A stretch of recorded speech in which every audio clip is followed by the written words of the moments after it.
Tomás Strachan, soy investigador en el área de historia del Instituto de Investigaciones Históricas y actualmente coordino las maestrías de Historia de Venezuela y Historia de las Américas acá en la Católica.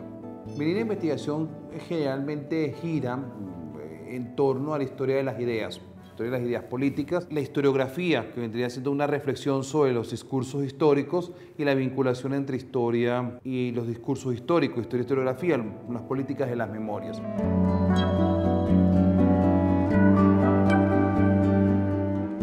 Lo que tradicionalmente hemos llamado militarismo, que algunos especialistas prefieren precisar con otros nombres como pretorianismo, es un problema recurrente. ¿En qué medida los civiles, la sociedad en su conjunto, las instituciones en su conjunto, con la fuerza de las leyes pueden controlar a aquellos que tienen en sus manos las armas de la República?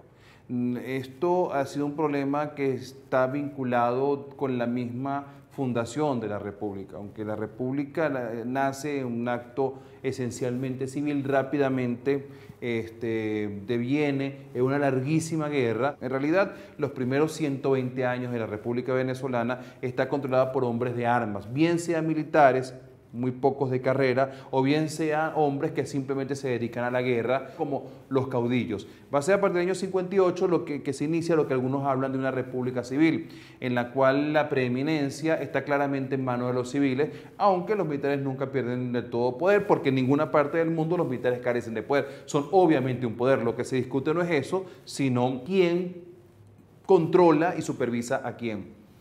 Y esto se mantuvo así hasta 1998, cuando se replantea refundar la República dentro de un nuevo esquema de una alianza cívico-militar. Es decir, los militares comienzan a tener una especie de importancia, de peso específico, siendo ellos 200.000 venezolanos, similar a los otros 29 millones de venezolanos. Es una forma de ver las cosas, es una forma no liberal de ver las cosas, lo otro responde de una forma liberal, pero eso volvió a poner en el tapete en Venezuela cuál es el rol de los militares, y es lo que se está discutiendo el día de hoy. Es un debate en pleno desarrollo.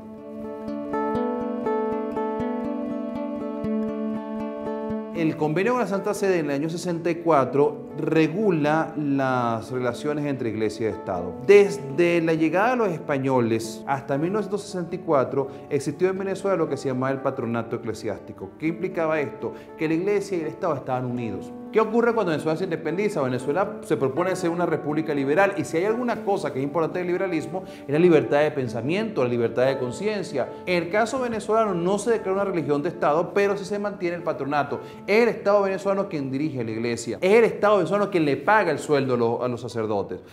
Una iglesia que son funcionarios públicos del Estado.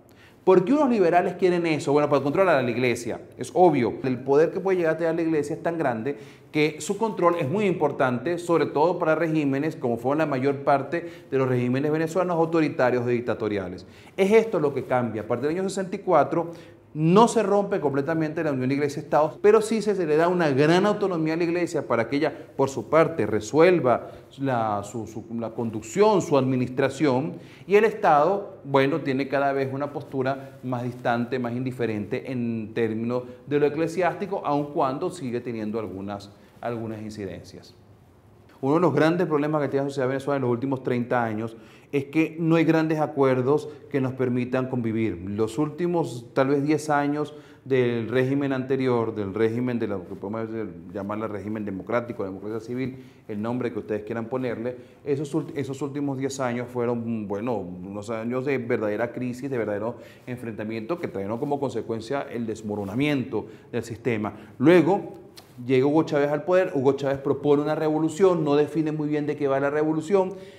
Después de mucho tiempo dice que la revolución es socialista, y esto no ha generado evidentemente el consenso de los venezolanos. Es una sociedad que está dividida mitad y mitad, que es lo que pasa el día de hoy, y las dos mitades parece que tienen dificultades para ponerse de acuerdo, porque cada una tiene un modelo de país muy distinto. Los riesgos son muy grandes. Los riesgos de que estas circunstancias, sobre todo alimentadas entre un contexto de crisis económica, devengan en franca violencia, son grandes. De hecho, las investigaciones sobre Venezuela no deberían ir sobre por qué hay las protestas o los problemas que hay. Lo que tendríamos que preguntarnos es por qué aquí no ha estallado algo peor. Entonces, recordar que la sociedad venezolana sí fue capaz de producir acuerdos y producir un proyecto, sobre todo después de periodos muy traumáticos, que era lo que había ocurrido inmediatamente antes de Punto Fijo y de todo este conjunto de pactos, es importante. Pero más que recordarlo, analizarlo, ver cuál fue la dinámica, cuáles fueron los criterios. De ahí se pueden emanar claves, se pueden emanar datos para interpretaciones politológicas, jurídicas, sociológicas, que pueden ser muy útiles. Porque la historia no sirve para predecir el futuro, pero ayuda a dar algunas pistas para elaborar interpretaciones o para tomar decisiones.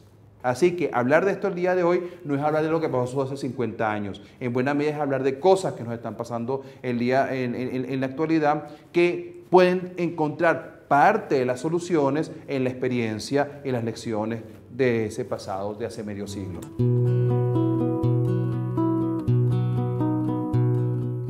La Fundación Rómulo Betancourt, que es una colección, son unos libros pequeños que tienen una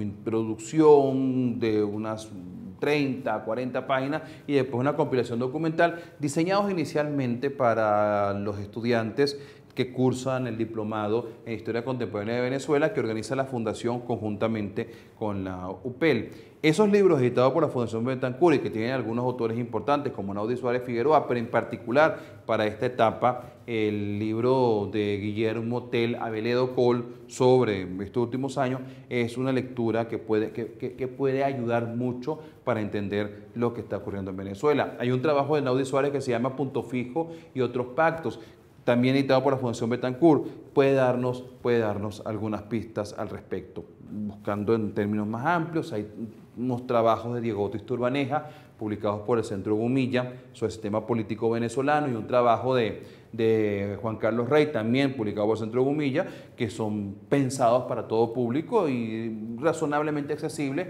para un estudiante universitario o para un lector que quiera informarse del tema sin la esperanza de convertirse en un historiador.